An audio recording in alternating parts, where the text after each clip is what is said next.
So we are, whatever you say or do may be held against you. So where are we? Yes, here we are. And tonight we are doing the third on the Shema Yisrael, and we up to Shema Yisrael Adonai. The sixth word. So we're averaging two words a session. That's good. Faster than most yeshivas go. Just by the way, I want to tell you somehow Safaria worked out, and I'm going to send you the links for all the sessions so far, because even the great story of the Talmud, it was working earlier. I was shocked. Now it's not working. I think I put too many funny pictures on it. Anyway, let's go back to the Shema. Well, I'm assuming a lot here. I don't even have the Shema there. But we should know it by now. But it's always good to put it there. Yeah. Good.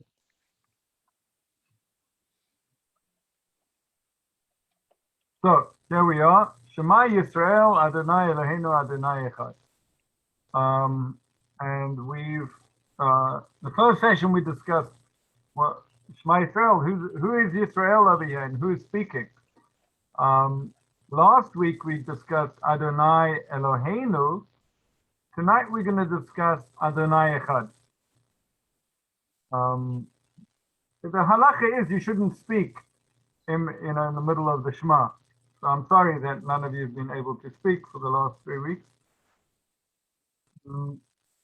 But we should be able to start speaking. Okay, so what does this mean, Adonai Echad? The Lord is one. So if we go to the Gemara, the Talmud in Brachot, says like this. Rabbi Yeshua ben Karcha said, why in the mitzvah of the recitation of the Shema did the portion of Shema Yisrael, Shema, precede that of Vahaya im Shemoah?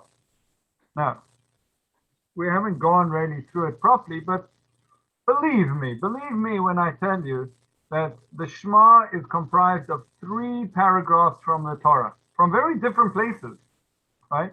So we've got the Shema, which we that's this paragraph of, right? Shema Yisrael, and you shall love the Lord your God, 6 verses. That's 1 paragraph. Then there are another 2 paragraphs. Those are called the Vahaya im Shemoah. It starts, and if you shall listen. That's just the beginning words. So most paragraphs are known by their beginning words. And then the 3rd paragraph is what's called the V'yomer, and that's talking about the tzitzit. So, said Rabbi Yeshua ben Karcha, why is the mitzvah of the Shema, did the portion of Shema precede that of Vahaya im Shemoah? Why do we say it in this order? This is so one should first accept upon himself the yoke of the kingdom of heaven. Okay, and the commentary here says awareness of God and his God's unity, and only then accept upon himself the yoke of the mitzvot. So it would appear that the theme of this first paragraph is called accepting upon yourself the yoke of the kingdom of heaven. Right? Except it's in Hebrew, Kabalat or Malchot Shemi'im. Today she kabel alav or Malchot Shemi'im techila. So the first thing we got to do when we say the Shema, or we are doing when we say the Shema, is accepting upon ourselves the kingdom of heaven. And then the second paragraph is really about the mitzvot, accepting upon the yoke of the mitzvot to do those. And then the third one, why did Vayim Shemur come before Vayom? And the tzitzit, because the paragraph of Vayim Shemur is in the night and the day and the night, while Vayom, the tzitzit, is only during the day. And so, says Rabbi Yeshua ben Karcha, the order reflects precedence and importance. Right? The first thing is the yoke of heaven, then the yoke of mitzvot, and then the tzitzit. What does it mean to accept upon yourself the yoke of the kingdom of heaven. Right? All Malchut Shemi'im. What goes through your mind?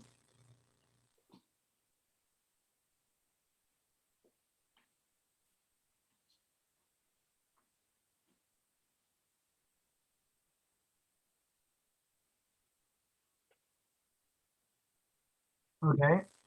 Not much apparently, which is fine because it's a very odd phrase, right? Even in Hebrew, it's not an easy, oh, all Malchut Shemaim is just, yeah. No, it's not so apparent what that means. So let's look at Is that the word yoke, like as in to yoke an animal? That's the same in Hebrew. That's the same term for. Okay. Right. So comes It's along. like you're being led by someone. You're allowing yourself to be led. I like that. Driven. Yeah. In toil, right? I mean, the yoking is not for the pleasure of the animal.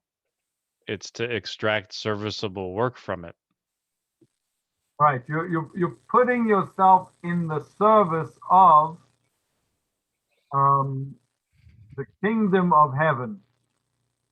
Okay. Not bad. I mean, that's pretty powerful, actually. Let's flesh this out a little bit more with the Rambam. So one of the things that Maimonides did, it's unbelievable what he did. I mean, how one person could contain so much, order it and write it down is incredible. So one of the things he did was, there is a tradition that if you look in the Torah, you can count 613 mitzvot, specific commandments. So he wrote a book called Sefer Mitzvot, the book of mitzvot. Yeah, you want to know what the 613 are? I'll tell you. And it works out, by the way, that there's 248 positive. So those are called mitzvot aseh, get up and do. And there are 365 mitzvot lo ta'aseh, do not do, prohibition. And the Talmud says that the 248 correspond to the limbs in a person's body. There's a halachic counting of the limbs of the body, and the 365 correspond to the days of the year, right? The solar calendar days of the year. Sometimes the Torah is very in touch with that. Okay, so it comes along the Rambam, positive commandment number 2, and he says like this, and we'll see it later actually because it's good to see the context. This is number 2. You know, what do you think? What's number 1? Number 1 is belief in God, right? The first mitzvah of the Torah. And again, the Rambam, he didn't order it according to the chronology of the Torah. He ordered it in what he thought was the correct, going from the big to the small, from the general to the specific. So the first one is, he says, believe in God. The second one, you know what, let's just jump down there a little, because here it is, right? No, that's what we had before. Here we go, Sefer Mitzvot, positive commandment number 1, right? You want to follow the commandments, do this. That is the command that he commanded us to believe in God. Okay, you got to believe in God. And that is what we believe, that there is an origin and cause, and that he is the power of all that exists. And the source of this commandment is in his saying, I am the Lord your God, which was said, Exodus 22, at Sinai, right? Anochi Hashem Elokecha, I am the Lord your God. It's interesting, right? When we say the Shema, we discussed this, we start off with Shema Yisrael, Hashem Eloheinu, right? The Lord is our God. So we affirm in the Shema, the first mitzvah, every time we do it, right? We by making that declaration, one is fulfilling and believing in it. If one believes in it, that is fulfilling the mitzvah of I am the Lord your God. So that's the belief in God. Then the Rambam says, okay, you got to believe there is a God. Then he says, number two, this is a commandment that he commanded us about belief in God's unity. So not only is there a God, but God is echad, right? But emanat hayichud. You're going to believe in God being one. What does this mean? And this is that we believe that the power over existence and its first cause are one. Right? There's only one God. And that he is, may he be exalted, say, right? And that is his maybe saying, and where do we know this mitzvah? Hear, O Israel, the Lord is our God, the Lord is one. So that's what this is the second most important thing of Judaism, says the Rambam. And the only reason I think he didn't bring the first one from here, the Lord is our God, is because the Ten Commandments take precedence over the Shema. And they also called it the commandment of the yoke of heaven. Right? So says the Rambam, this is the intention. Right? The intention of the Mekabel or Malchot Shemi'im is meaning acknowledgement of his unity and belief in it. Right? Hoda b'yichud v'obaheminato. Admitting to God's oneness and belief in it. Right? Living with that belief. It's interesting to note, by the way, there was a rabbi. It's actually this book was written anonymously, and there's really just a few theories about who really wrote the book, but we don't really know. It's called Sefer Chinuch. It's a great book. What he did was he went through the parshiot of the Torah. So his first mitzvah is be fruitful and multiply. But he took the Rambam and his mitzvot, and he spoke about them when they came up, as they come up chronologically. And one of the things he does in all of the mitzvot, which the Rambam doesn't do necessarily, is he tells you when is this mitzvah applicable and who should have to do it. So he says, and this it's going on this commandment, and this commandment is practiced in every place and at all times. So there are only, if you go through the book, there are only 6 mitzvot, which are called mitzvot timidiot, which means there are 6 things a Jew has to do at all times. To believe in God, not to serve idols, to believe in God's oneness, to love God, to fear God, and not to follow after one's heart and eyes. Right? Those are the only times that he says this is practiced in every place and at all times. And of course, it's within the line of traditional Judaism, absolutely gender equal, males and females, right? So there's no distinction of it. Okay. What happens if you don't do it? Well, you transgress. So that means you violated a positive commandment. You didn't do what you were meant to do. And then he adds something quite remarkable. Says, Batel asezer, v'gam kol mitzvot haTorah. And you've also done something qualitative to all of the other commandments of the Torah.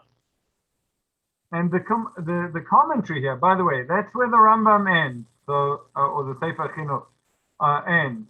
This is now commentary, since they are all dependent upon the belief in his divinity and unity.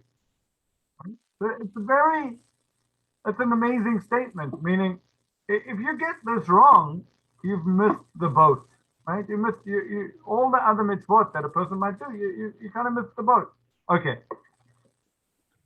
Let's try and understand, and I don't know if any of you have what to say yet about it. Why is this dependent on the unity of God, right? And the Rambam said it's from the first verse, Shema Yisrael Hashem Elokeinu Hashem Echad. He means from the Lord is one, right? He's speaking about the fact that God's unity. Where do we see God's unity? The Lord is one. What's that got to do with this accepting the yoke of the kingdom of heaven? Why is that? That's what the Rambam saw. That's what it means to accept God as the king and to do his bidding.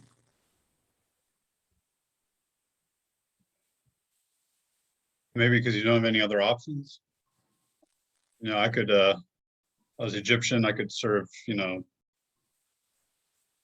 Set or Anubis or something like that, and they fight amongst each other. So there was a choice that you could do, but there's only one option that you have if you're going to play the game. I like that. Excellent, right? And especially if we go to is it here even?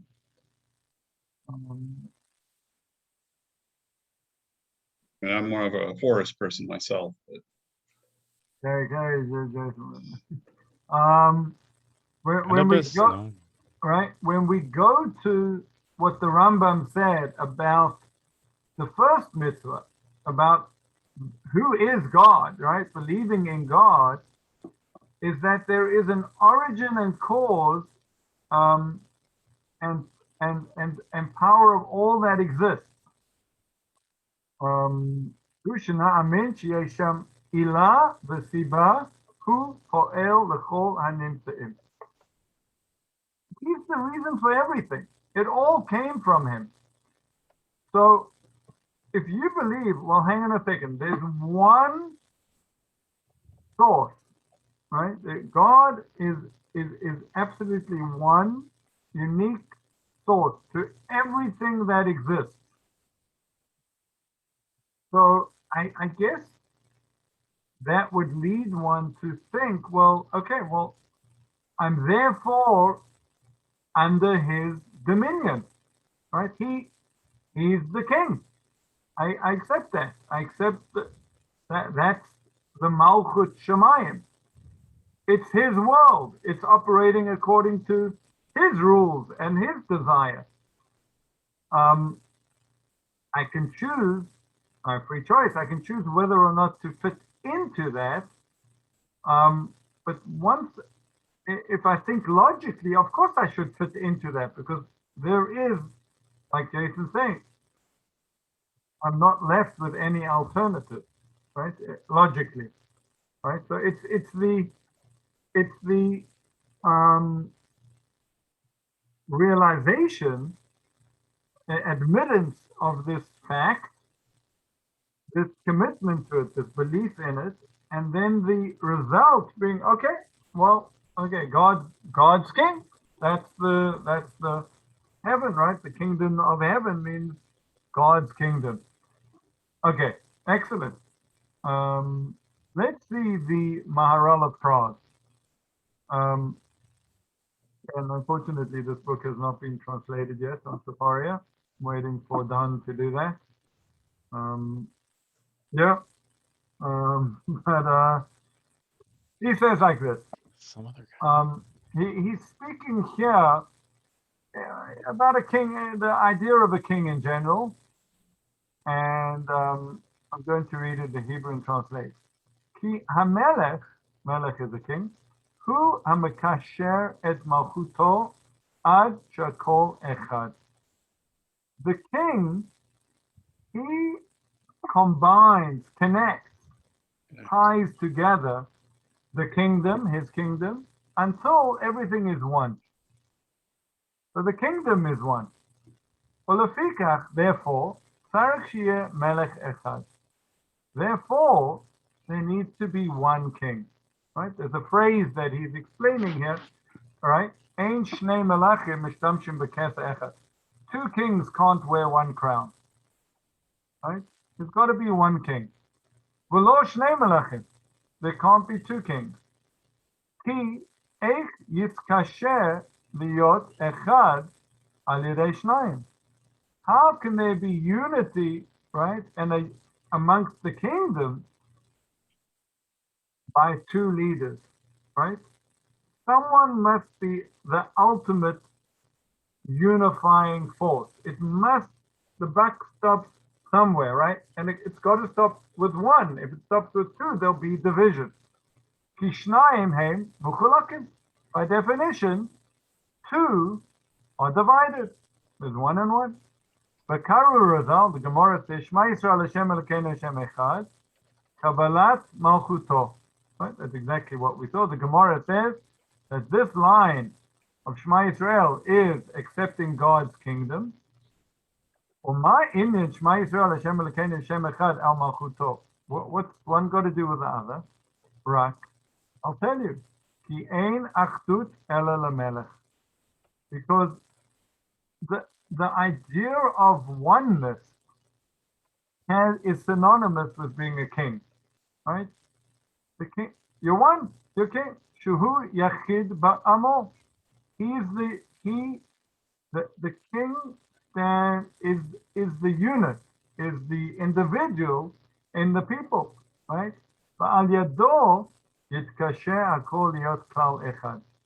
And through him, everything joins together to be one klal, right? We talk about klal Yisrael, the congregation of Israel, but it means a composite of different aspects, facets that join to be one, right? Philosophically, the whole is greater than the sum of the parts, right? It's the whole. There's a whole created, a unity, a oneness. And that needs to come from one point, ultimately. The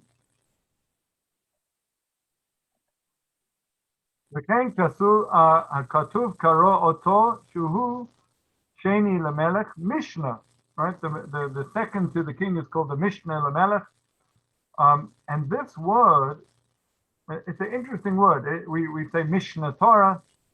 The word it has Shin Nun, which is Sheni, Shnayim, right? Two. The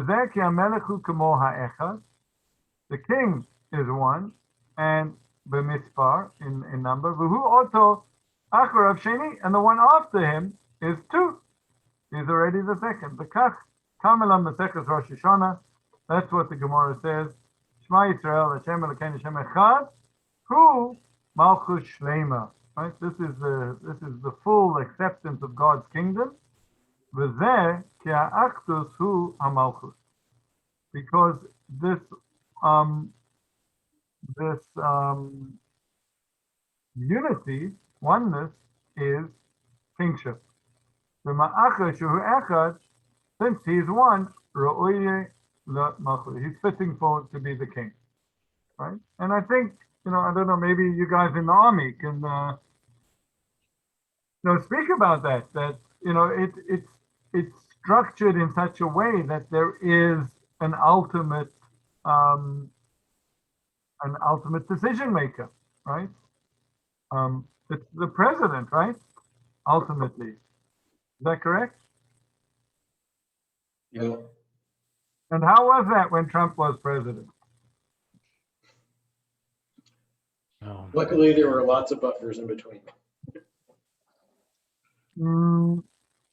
Family This is being recorded, right? You said something about recordings. Wasn't there one of the Greek philosophical dialogues about how you couldn't, like, polytheism doesn't work because the gods would argue amongst themselves, and so you couldn't arrive at an answer? I don't remember, something from classic, but this sort of answers that, right? So if you have one God, you don't have to have disagreements that are mediated somehow. Yeah, that's the exact point, right? There's a Was that Aquinas talking about the Greeks or somebody? Was it? It might be was. Well, Maybe it because was. the Greeks would have just accepted that part of the chaos of the universe is as a result of the chaos in the heavens. They posited that human affairs are so chaotic because relations among the gods are, were a reflection of that. I may have gotten it mixed up. Well, we'll have to look. Might have been in Hebrew school, Don. You never know. It could have. The other thing that sort of interests me is that we have sort of a psychological oneness in our outlook on the world. Like we see everything through this perspective of an individual ego unity. And I wonder if in other sort of societies that had a more polytheistic leaning, whether they had less of a notion of a unified self, whether this is also a call to see yourself as a unified being. Oh, yes. Okay. Like, what would it mean if it was two? Like, what does it mean to have two gods? And then psychologically, how does one understand your world in that way? Like, the various aspects of your life are personified in different deities rather than in a conceptual unity. Right. Zoroastrianism. That's one option, right? With the dualism sort of thing, sure. But also, what if you've got like 20? And, your sexual aspect is separated from your, physical or from your emotional, or it's kind of an interesting idea to have it as a unified, ego conscience or. Well, it's a fascinating point that you're bringing up. First of all, some of the commentators, classic books, and I think the Rambam himself goes into the fact that, even though in a person, you might be able to detect different aspects. Huh? There's a physical, there's a spirit, there are different aspects to the person. Not so in God. He's a perfect unity, right? Indivisible. Right? You can't break him down to component parts. So that's one thing which is interesting. When it says God, he's the absolute one.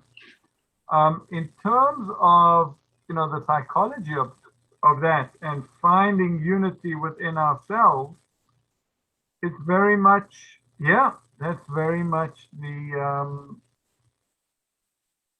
the Jewish approach of finding a holistic lifestyle in which you basically use every part of, you use all your aspects towards one purpose, right? And we call that serving God, right? Going in the way of God, and because he's the king, that's how you do it.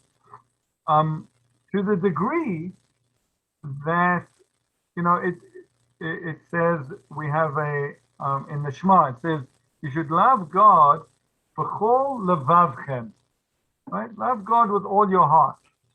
And when we look at that,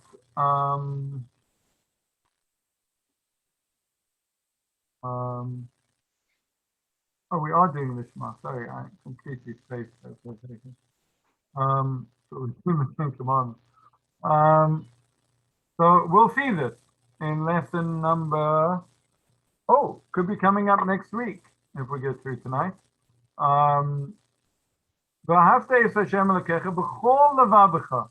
Right? Love God with all your heart. Now, how do you spell heart in Hebrew? Leiv. Lamed, it could have said libecha. What's levavecha? What are the two bases over here? So the Talmud says they're referring to the heart, which has two aspects. You have a good inclination, a Yetzer HaTov, and you have a bad inclination, the Yetzer Hara. And you should love God with both of them. So it's fascinating. First of all, it's recognizing that even what we see as this evil, bad inclination somehow needs to be drawn into the picture. And the question, how do we do this? So we'll probably discuss it again next week because I don't have anything else to say. But how do we do this? Is because, so some commentators say, well, you deny, you overcome it. You've got a temptation for your neighbor's wife, overcome it, right? That's what you should do. Others say, no. You use that arousal to please your own wife, right? That way you're using, what's otherwise a base blind drive, you're directing it, you're channeling it in the direction of yichud, of oneness. So yeah, that's a very, and we're done. What you're saying is brilliant, because why does this follow the Shema? It's by no mistake that this is the Shema. How do you do this? How do you make God one? How do you really believe? You align yourself completely with it by devoting everything, and it's going to say, your heart, nafshecha, your life, modecha, your property, your resources. Yeah, this is how to live in the unity, right? This is how to live a unified life. So yeah, kudos. Wow, beautiful. Well, if you take the notion, right, of God as perfection, then that's what one should seek, right? To love and seek that from that notion too, right? To emulate that which is good and perfect in that way with. Yeah, yes, you could look at it that way. I think it's in essence more being a part of, playing your role, making sure that your life fits into this oneness of God. You're doing your part. You the greatest thing a human being could do would be, to play your role in God's world, in God's plan. I do think it's interesting, Rabbi. I'm going to say something that you're going to brand as heretical, but I'm just asking questions here, which is what all conspiracy theorists begin with, their most ridiculous and insane, inane things that drive me crazy and that I have violent disagreement with. But I find it interesting that we haven't talked about it yet, but that the first commandment is you have to believe in God, period. And that if you don't do that, you're out. We've talked about this, I think, in the 10 Commandments, maybe our discussion. I know we've talked about this before, but it's interesting that that there is no sort of, if you keep the Torah, if you keep the 613 mitzvot, if you live an ethical life, if you do everything according to the way you should be living your life, and yet you retain some doubt about either the existence of God or the belief in God, then you are essentially, it says there before, you have not fulfilled the commandments, which is not a very good way of, I don't want to say welcoming people into the fold. That's not capturing what I mean, but it's not, there's the whole, I think it was Max Weber who said, right, it's the gamble. You don't know if God exists, so act according to ethical precepts that he does, because if you die and you find out that he did exist, you're going to be sorry, right?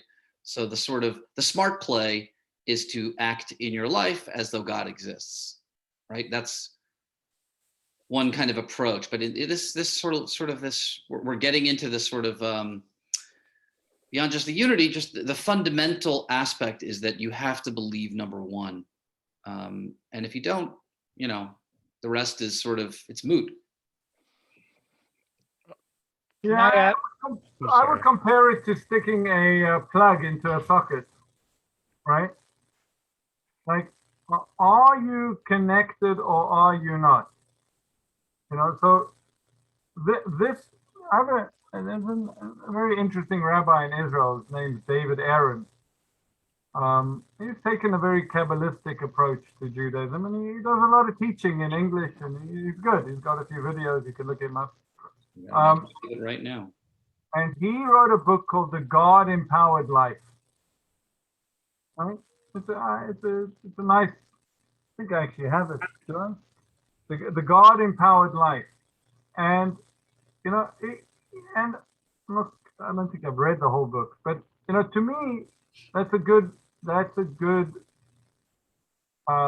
title to what this is meant, what Judaism's meant to be. Yes.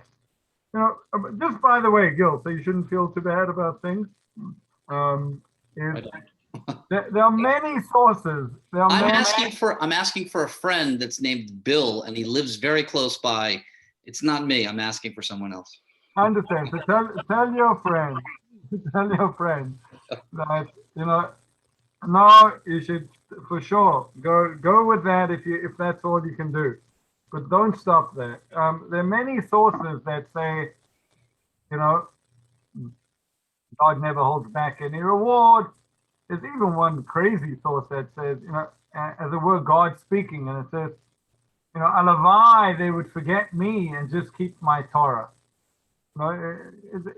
Just I told them let the Jewish people just do what they were meant to do. The end of the sentence is very important because it says, Ha'or Sheba Machziran Lemutav. Because the power, the energy in it, the light of the Torah will bring them back to good. They'll come to know me. Right. Through the doing. Through observance. Yeah. Right? Yeah. So you can't lose, Yeah. unless you turn your back on it. But as long as you're involved and engaged, and listen, Abraham, we've had good debates with God, through the times. Yeah, the best one is God. I prove to me you exist. Come on, not meant to test God, but yeah, you can speak to. Actually, I don't know if I can share it yet. A friend of mine just wrote a book. It's a play of a child that's dealing with this question of God's existence. Let me ask him if I can share it with you. I think. Don, you want to say something? Okay. So God is one, according to Don, and I think he's right. We are meant to be one. There's a beautiful verse in Parshas, I think, Azinu. Says, "V'hi b'Yeshua Melech," and he became the king in Yeshurun. Yeshurun is a different name for the Jewish people. God became the king. Behisatev Roshei Am, when the heads of the people assembled, right? They got together. These are the tribes, right? Shifte Yachad, together Shifte Yisrael, united the tribes of Israel. So over here you have this verse talking about God as the Melech, the king, and then the people assembled together. And says Rashi, Kamo ki sisa es rosh, behisatev, this is the one I want. When they are assembled, says Rashi, behis aspam yachad baguda achas, v'shalom b'neihem, right? When the Jewish people are gathered together in one bind, and there's peace between them, when there's peace between the people, who Malcolm, then he's their king. V'lo kasheyesh machlokas b'neim, not when there's division between them. Right? So it's not only about the king being one, right? It's also about the people, his kingdom being one. And the Maharal, that same Maharal of Prague, comments here. He wrote a commentary on Rashi, on the Torah, right? So there's the Torah, there's Rashi, and then the Guaria, the Maharal of Prague. And he writes like this. Like he said before, kingship, the king is oneness. Therefore, the Kriyat Shema, saying the Shema, is accepting the kingship of heaven. That's what it says. Shema Yisrael Hashem Elokeinu Hashem Echad. When we make that statement, Malchot Shlema, that's the complete kingdom. Therefore, he says, Kasher Yisrael Ba'aguda Achat. When the Jewish people are united into one aguda, is bound, binding, Malchuto Aleihim. Then his king, God's kingship is upon them. But when the people are divided, ein kan achdut. There's no unity. Malchuto dahave achdut, right? His kingship, which is the oneness, in her name, is not upon them. So the Arizal was a fantastic Kabbalist. Most of what's learned today in the Kabbalistic world comes from the Arizal. He lived in Tzfat in Israel, 1600s, probably, maybe before. He's buried there. You can go visit his grave. There's a mikveh over there where it's renowned that he used. You can go dip in that mikveh. It's very cold, but it's nice on a hot summer's day. The Arizal said an amazing thing. He said one of the midot, one of the svirot, right? The emanation, God's expression in this world. So there are 10 basic expressions. God's loving kindness, right? You wake up in the morning and there's a beautiful sunrise and it's a nice day and it's, look at the beauty, right? God's kindness is there. God's, on the other hand, Gevura is God's is demanding and exacting, right? Things happen in this world that aren't great, right? There's tragedy, harshness, etc., etc. And the last one is Malchut, God's kingdom.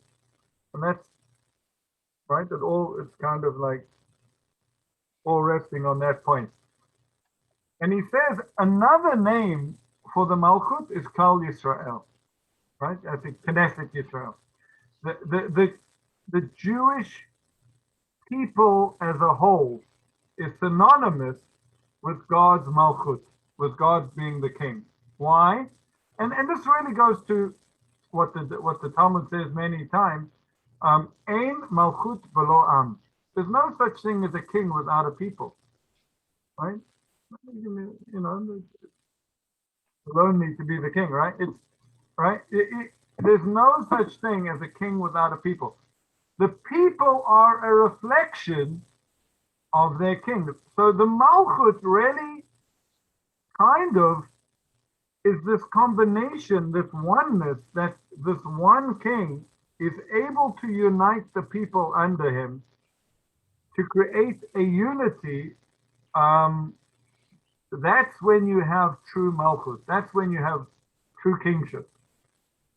If the people are divided and therefore they're not following the grand plan of the king, right? Obviously not, because there's only one plan. Then the kingship, God's kingship, his Malchut, right? His kingship suffers, right? He's no longer the king. So when we, it's a very important point, I think, right? It's not, we might tend to look at this as a very, a bit esoteric. It's all about God being one, and I have to believe in God being one. No, it's much more than that. It's about God being one and being the one head, the head figure for the Jewish people, and God's kingship really existing within the people, right? We are the expression of it. And division amongst Jews, the Jewish people, which is his people, is a terrible thing which touches such, it's not just, two Jews, three opinions, right? It's not just unfortunate, wouldn't it be nice? No, we're talking about something very grand, on the grand scheme of things, something much bigger, something, this is touching God's kingship. Okay. Thoughts, ideas, comments? That's Jews as a nation, right? I mean, that's God as the king, and that's what makes Jews a common nation, is a belief in the common king. So there that goes. And that ties to the Shema Yisrael part. So everybody's saying it. Everybody listen up. We're all in on the same God. There's just the one.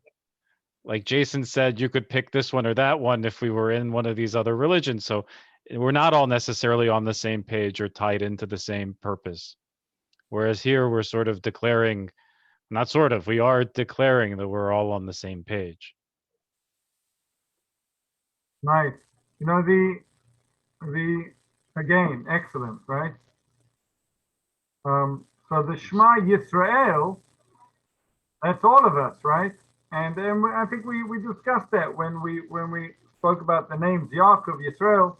You know, Yisrael is this higher, the Jewish people connected to their higher calling.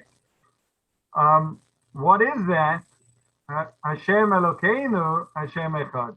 Excellent, right? There's a famous Zohar that says,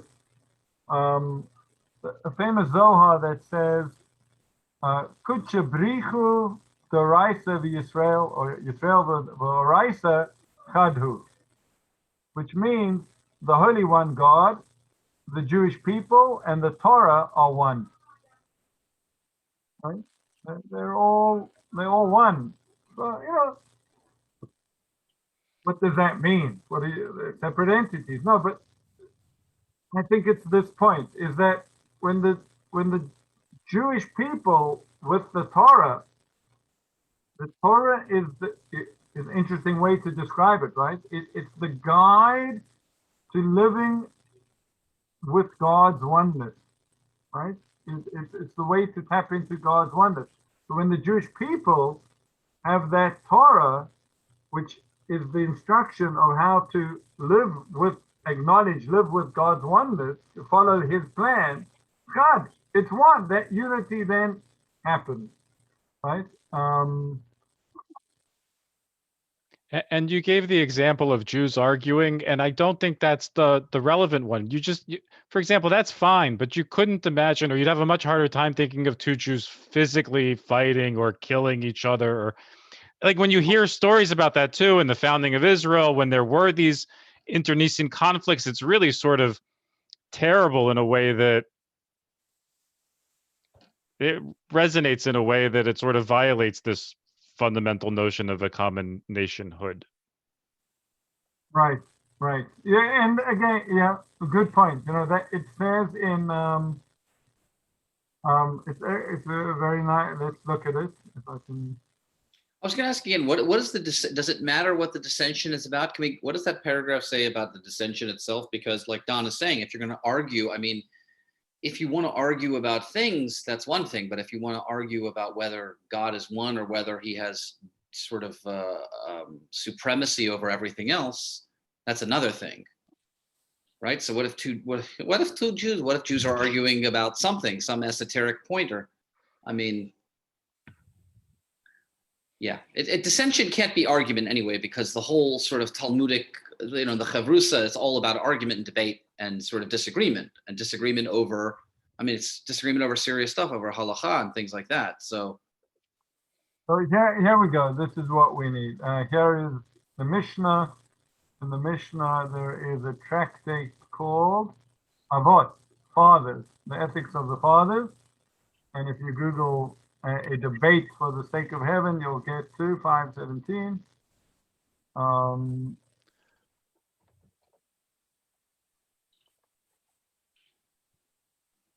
That arguments for the sake of heaven are permitted. So here we go, right? Kol Malchot, and this one we can do in English too. That's good. Every dispute that is for the sake of heaven. Isn't that interesting? Right? It's interesting in the context that we're having a discussion about God's oneness being Malchut Shemi'im, the kingdom of heaven. When we take 3 steps back, Oseh Shalom Bimromav, Say Shalom Aleinu, right? It's understood that there's shalom, there's peace in heaven, right? In heaven is somehow we know there's peace in heaven. So the Malchot Shemi'im, the argument is for the sake of heaven, right? You and I, we can argue about what really does, we're trying to figure it out. How do we fit into this unity? And that's Sofo Litzkayim. That's good. That will endure. In the end, will endure. That's fine. As long as we all focus towards that one point. Yes, we can take different. We can look at it from different points of view. We could try to approach it differently, but we're going to the same place, right? It's when one is not for the sake of heaven, then it will not endure. Then it's going to break. Right? It's going to break the system, which is the controversy that was for the sake of heaven. Controversy of Hillel and Shammai. They fought about everything. What is the controversy that's not for the sake of heaven? Korach and all his congregation against Moses, right? So, exactly, right? Good, right? It's the absolute wrong thing to say was to say argument, because yeah, that is Jewish. We do argue for the sake of heaven, right? It's when those arguments are not directed into this unity that we then we start to break apart, right? And then of course the ultimate argument is which argument is for the sake of heaven and which one isn't, right? You have to, and when anyone ever says I'm arguing for the sake of heaven, okay. Right? That's the telltale sign. David brings that up all the time in the hospital. I'm gonna get a shirt made.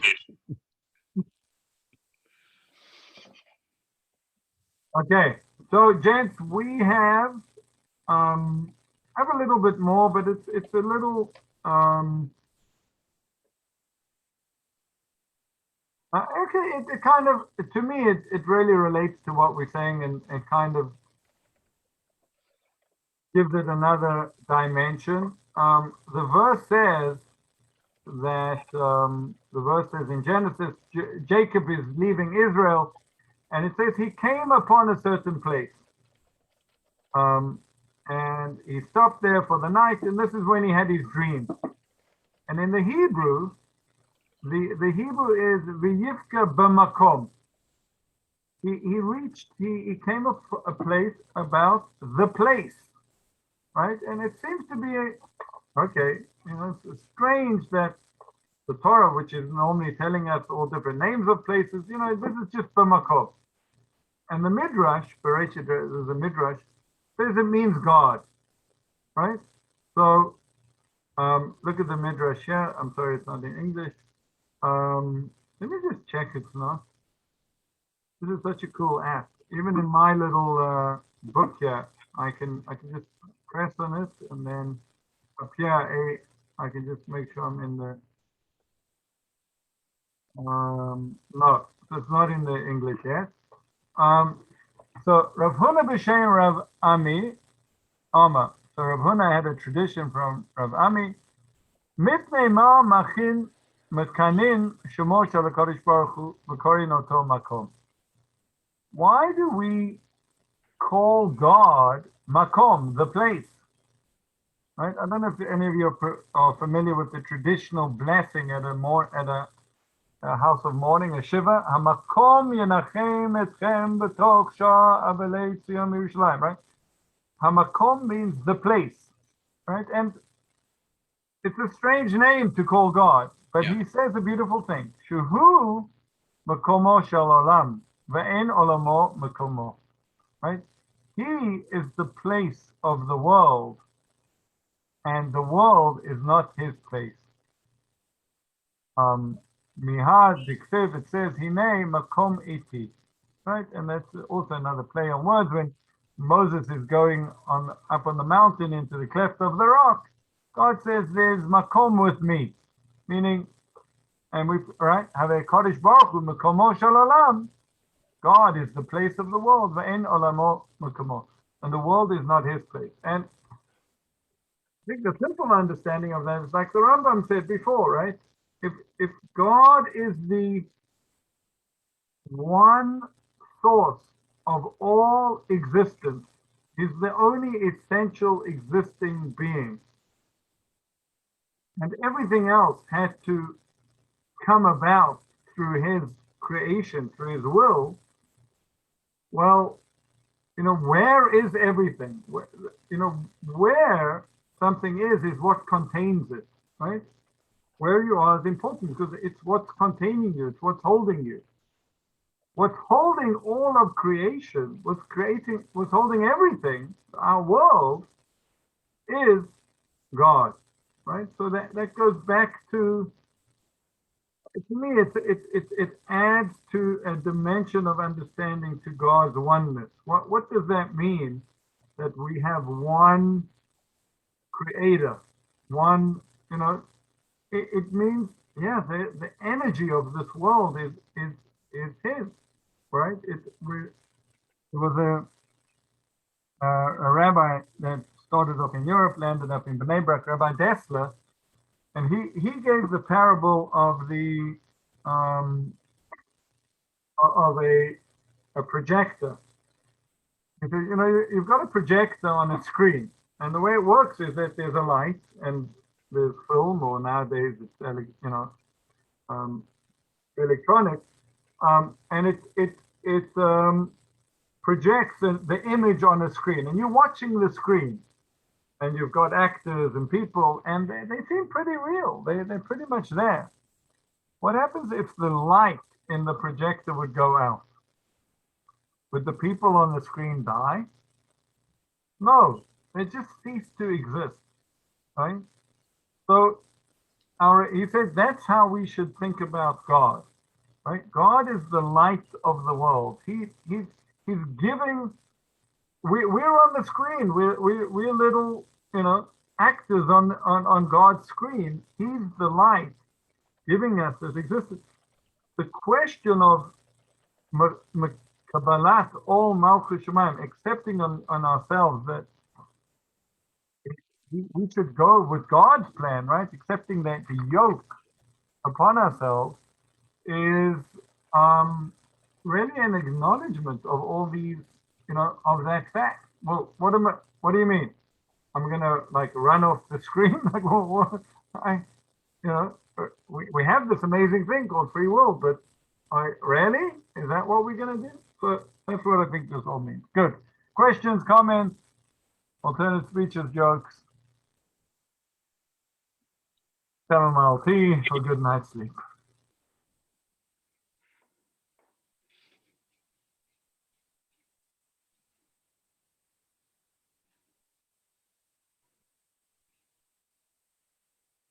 Good food for thought, understandable, not understandable.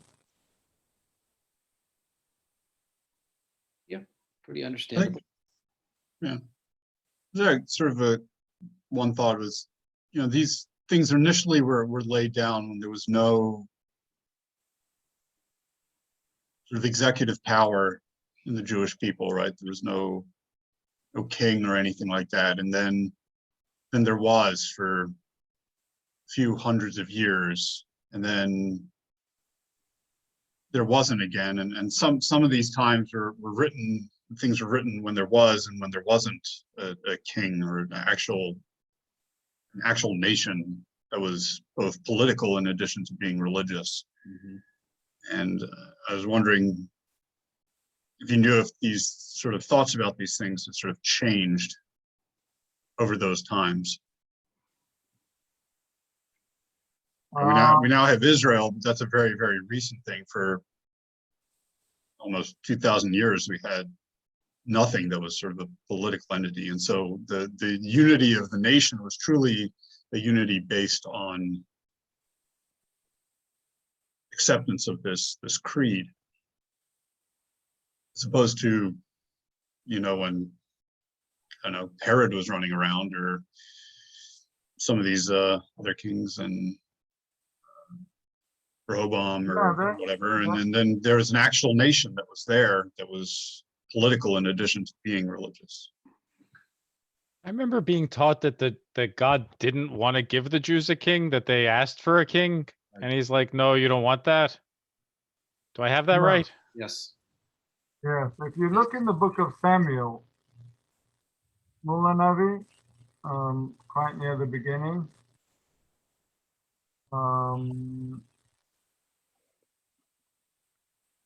It's not as good as it sounds. Right.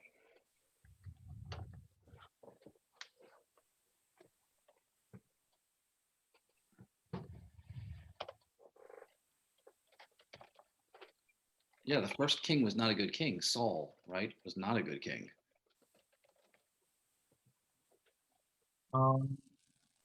David, good. That's the chapter. Solomon, good. Saul, bad. 2 out of 3. Yeah, we'll take it. We need a king Better again. than what we're See it doing. right here. We need another king. We just refuse to learn any lessons. Maybe a king is a good idea. Democracy is entirely overrated. We need strong man. Now, the interesting thing about the idea of a king and democracy is that, what we saw was if the people are not accepting of the king, that's not a real kingship. So there are actually in Hebrew, there are 2 words. There's a melech, a king, and a moshel. A moshel is a ruler. And the Vilna Gaon says a moshel rules by force. A king rules by acceptance of the people. But we're not, the Jewish, at least the conceptual idea of a king in Judaism is very much connected to the will of the people. It's part of it, it defines it, it creates it. So here, the elders of Israel assembled and came to Samuel. They said to him, "You've grown old, and your sons have not followed your ways. Therefore, appoint a king for us to govern us like all other nations." Samuel was displeased, right? Samuel was displeased that they said, "Give us a king to govern us." And then Samuel goes to pray to God. And the Lord replied to Samuel, "Heed the demand of the people in everything they say, for it is not you they have rejected, it is me that they have rejected as their king." That was the beginning of it, right? Jason, you pointed out a great point. And then, after the speech, he goes,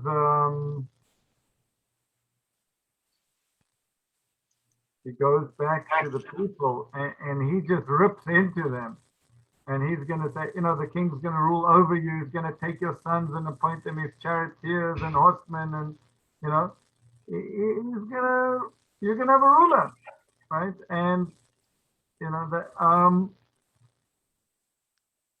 yet God allows it, right? God allows it. And then the kingdom that King David sets up is meant to be eternal to some degree, right? We speak about the Mashiach, the Messiah, as King David, right? Right? David Melech Yisrael, Chai Chai V'Kayam, David Melech Yisrael, Chai Chai V'Kayam, right? Which means the King David lives and is well. So what does that mean? No, King David died, but his king, he's coming back. The Mashiach, the Messiah is going to be called Melech HaMashiach, the King, the Messiah. He's going to be another Jewish king. So In the house of David. From the house of David, yeah. If any of you can chase your lineage back then, I'll vote for you. My brother's middle name is David. Just throwing that out there as a possibility. That's his middle name. That's all I have.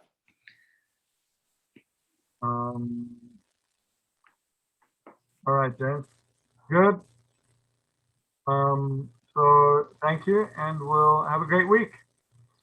We'll see you Thank you, next Rabbi. Good week. week, everyone. Nice to see everybody. Bye. Okay. Good night, guys. Good learning. Bye.